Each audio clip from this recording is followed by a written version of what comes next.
Izin Pak Fikri dan teman-teman semua, saya ingin memulai dari sini bahwa BPI secara ruh, kalau kita melihat bahwa memang agak berbeda dengan beasiswa yang Bapak Ibu selama ini bekerja sama dengan kami di Kemendikbud, karena itu langsung dengan Dipa Murni yang ada di Kemendikbud.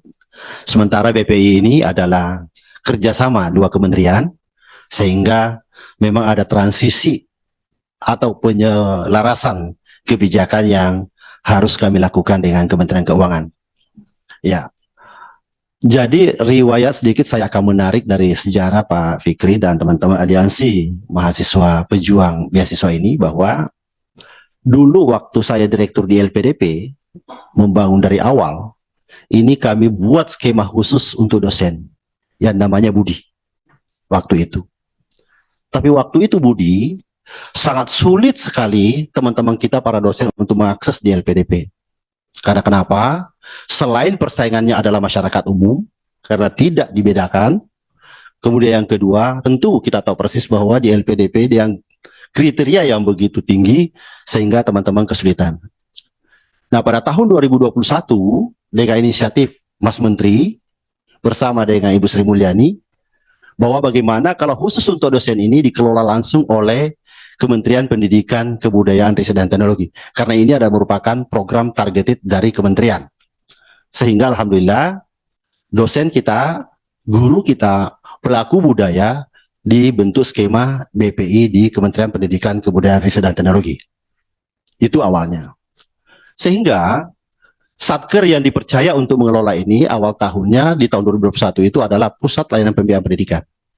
Sehingga kami bersama dengan Pak Dirjen Dikti, bersama dengan teman-teman yang lainnya, melihat bahwa kalau ini kita mulai dari menyusun pedomannya, melakukan rekrutmen, melakukan seleksi, tentu kita harus melihat kebutuhan kita. Dalam artian bahwa kalau waktu di LPDP teman-teman kita para dosen kesulitan untuk mengakses beasiswa di sana, tentu harapan kita kalau pindah di Kementerian Pendidikan Kebudayaan jauh lebih mudah dibanding di sana. Inilah yang kami lakukan Pak Fikri dan Bapak Ibu semua, bahwa kita melakukan penyederhanaan. Apa yang kami lakukan pertama? Pertama adalah kita dahulukan faktor bahasa dulu, yang paling kecil.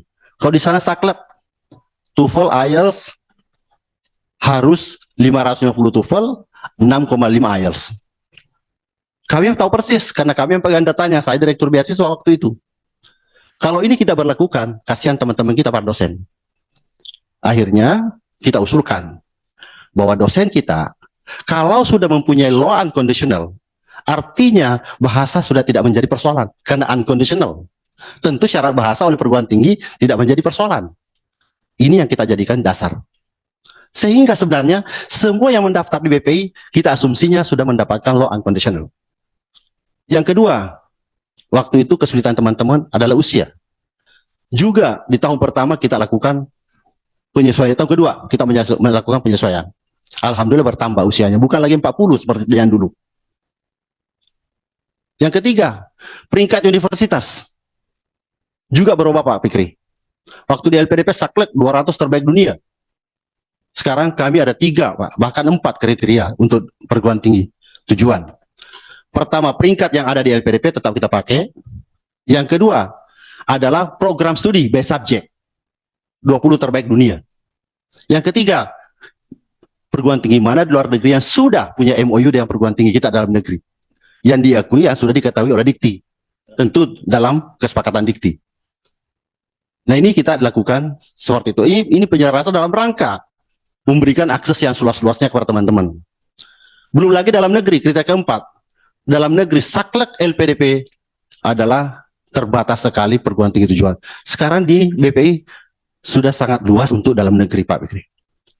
Ini dari aspek kriteria. Coba next slide-nya. Nah, sehingga kita mencoba, bahkan Pak Fikri, kalau kita melihat seleksi yang ada di BPI jauh lebih mudah dibanding dengan LPDP. BPI hanya 2 tahap seleksi.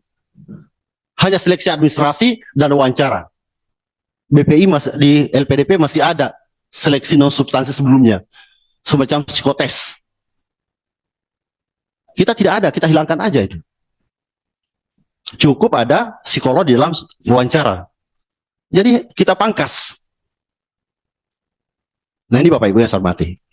Tetapi di dalam hal bagaimana dalam proses menentukan, ini kami ingin sama dengan LPDP.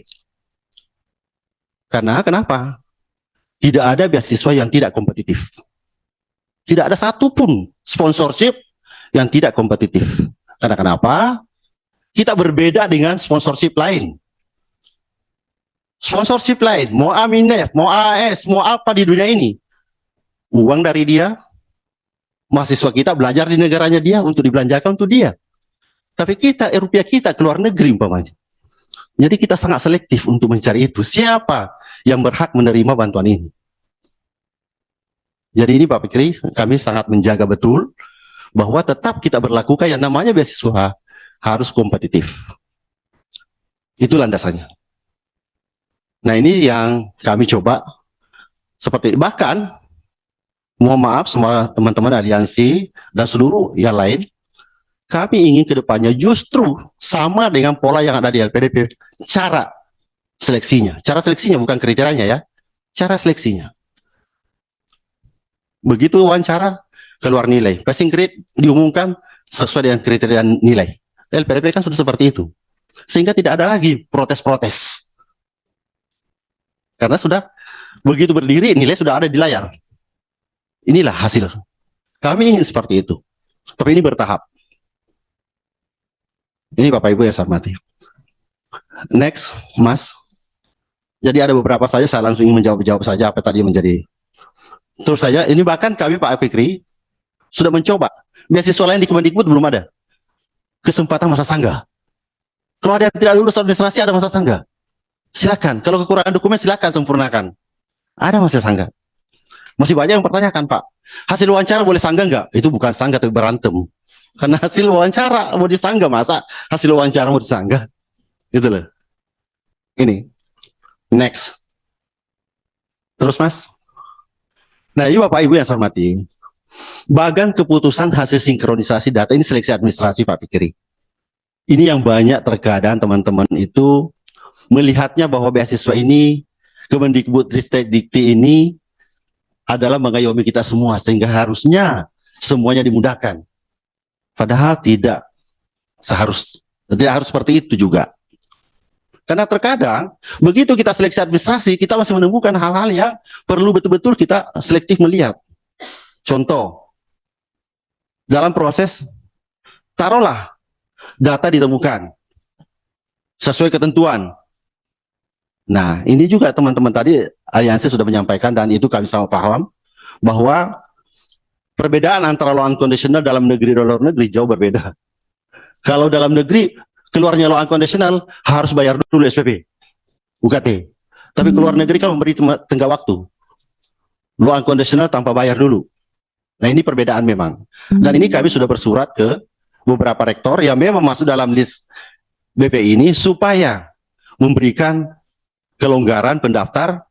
Kami akan berikan semacam garansi bahwa surat keterangan bahwa anak ini sedang mendaftar dalam proses. Kandidat ini sedang proses. Tapi memang betul apa yang sampai kata di aliansi, ada kampus yang betul-betul menerima itu dan melaksanakan, dan ada juga yang belum bisa melaksanakan itu Pak Fikri. Jadi mungkin itu yang tadi yang dialami teman-teman, termasuk yang tadi menyampaikan aspirasi di video bahwa harus membayar sebelum melakukan registrasi ulang, law-nya saja sudah harus membayar gitu. Ya ini memang belum merata. Dan ini senantiasa kami melakukan pendekatan terus pada perguruan tinggi bagaimana pendaftar di LPDP di BPI ini tetap bisa melakukan pendaftaran dengan law unconditional yang belum bayar tapi ada masa tenggat waktu sesuai dengan timeline yang ada di kami di tahap seleksi. Ini masih kami berjuang terus Pak Fikri. Next. Nah, mungkin sedikit saya ingin meluruskan data yang dari teman-teman aliansi tadi. Tahun 2023 total pembuat akun 43.000. Ya. Total yang submit 21.78. Ya. Tetapi masuk secara administrasi yaitu 7.268. lolos seleksi untuk diwawancara hanya 4.596 dan total penerima 3.582. Ini dua batch ya.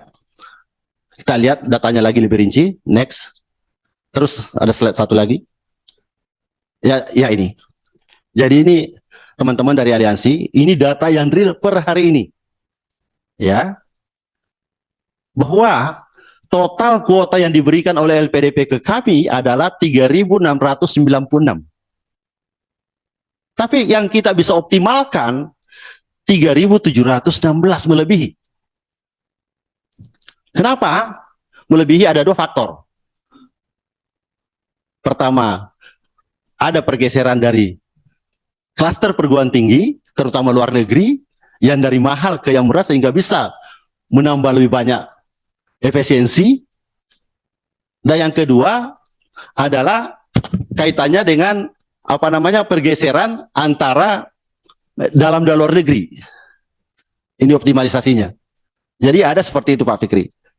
Nah, tapi kalau kita melihat secara keseluruhan, ya, kalau kita melihat secara keseluruhan seperti S2, S1 kita masih ada Pak Fikri karena itu ada calon guru SMK, ya, dan ada pelaku budaya S1 juga di sana.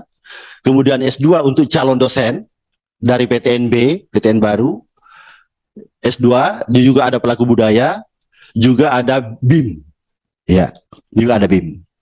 Kemudian untuk S3, untuk semua program kita ada S3-nya. Ya. Bahkan S3 itu 102%, Pak. Kita optimalkan tadi. 102%. Yang berikutnya lagi adalah S3 luar negeri BPI 111. Yang DN tadi yang 111% luar negeri. Ya.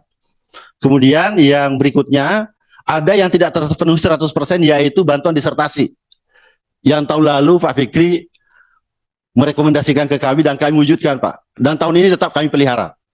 Karena untuk mengantisipasi yang ongoing tidak bisa masuk.